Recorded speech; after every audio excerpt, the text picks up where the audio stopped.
Hello everybody, welcome back to the 3 Info channel. In today's video, I'll show you how to restore your navigation settings to default in XPeng vehicle.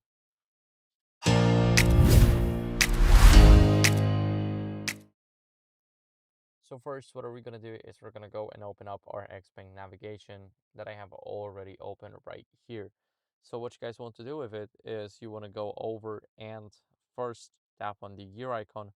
Once you tap here, you will be at the top and we want to click on others.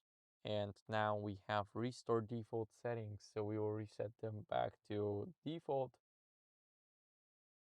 We're going to tap on it, and as you guys can see, here we want to click on restore, and now restore default settings succeeded.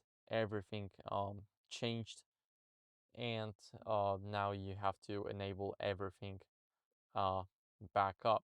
So as you guys can see, now we got our settings almost back up, and that's how you guys can easily do it. So thank you for watching. If you enjoyed this video, then leave a like, subscription, and a comment, and I'll see you in the next one.